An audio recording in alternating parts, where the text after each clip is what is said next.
Mathin fach, mi bacon dishevelled or mi girach amach sa fras.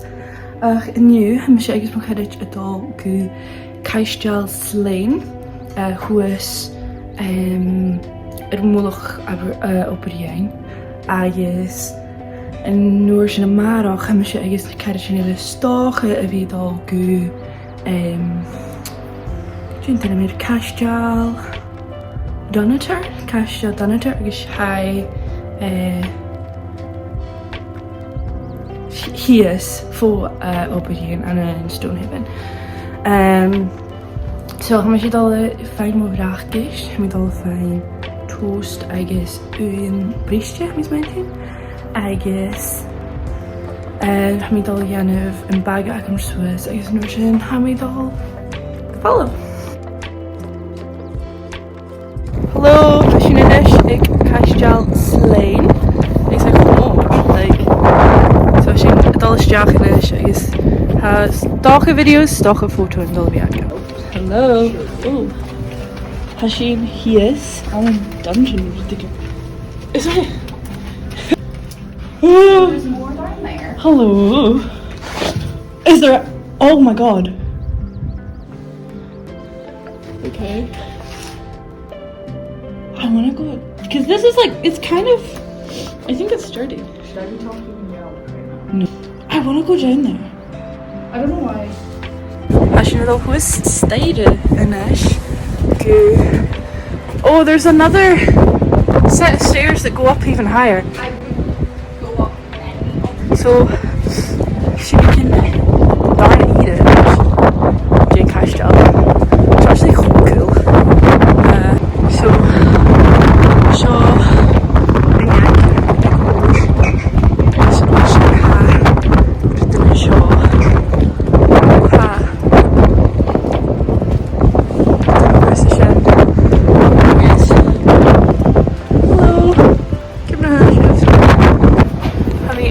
Yes, ik zie met de shot ergens. Hij heeft het al Swiss, zo. Hij moet al ook goed. Hij zei unjakken, ik hele paars in steden. Wow. Okay. My rafters en zo. Oh hallo. Zo. Uit de shed. Hij is. Hij thought like. In a balcony. Oh, okay. I guess. Shouldn't a vlog. So I make a vlog. I make all the vlog. It's got an shed, so.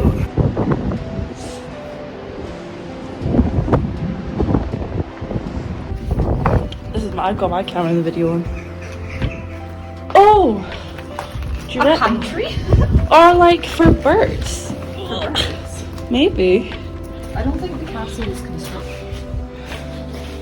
Place. This might have been like a cellar though. Yeah, I'd see that. You just keep stuff in here. And then like, it's a fireplace. People definitely get told this is a mountain children.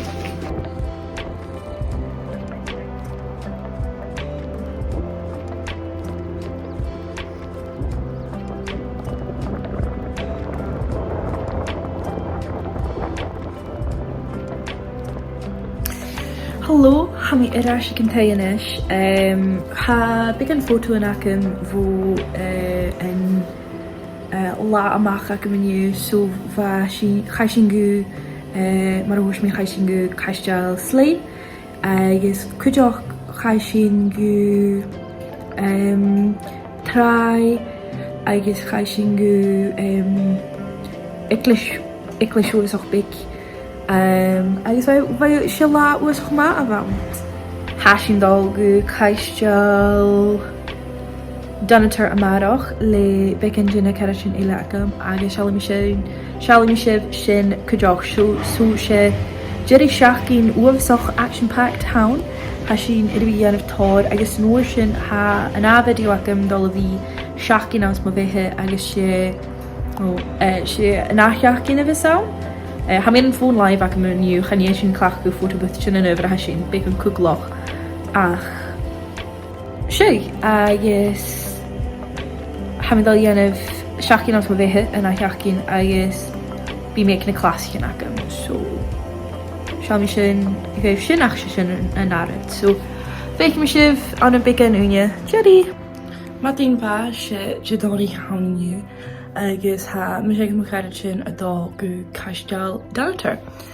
So mi sé díoch a bhain séisial agus ha sin dul fálah go bar san bhas ag teich agus an nuair sin ha sin a dul bhain bus mór go Stonehaven agus sé ha sin dul ha fáin lán packed lunches a thula cáil.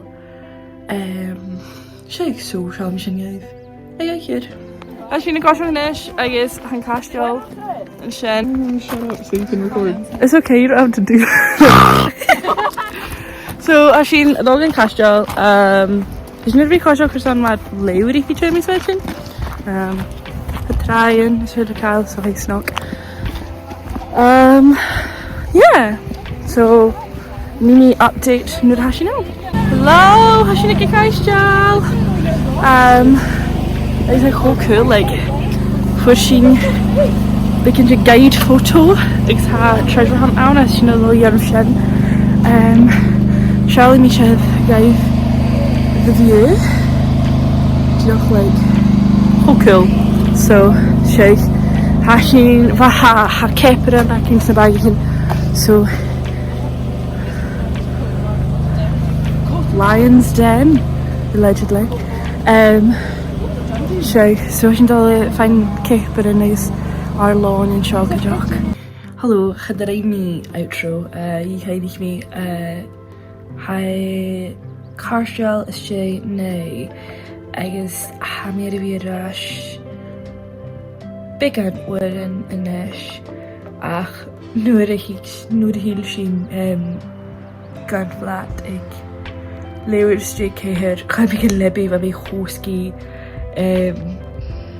ach sé Jerry seachcin scanneal ar bhí agam agus ha bhíon dachas gon go bhfuil mi dal dhéanamh na smó videoin mar seo agus ha mi díoch dachas achar son na smó ruta mar seo na smó caistealan na smó hikes na smó ruta mar sin an dáhíle ficht coig or chaidh a chomá bhaid ceart hamofón live sin hamofón live an rutas mise ach sé thank airson a coidead an video seo agus ha mi dachas go bhí sibh ann ar son an áfir go teach.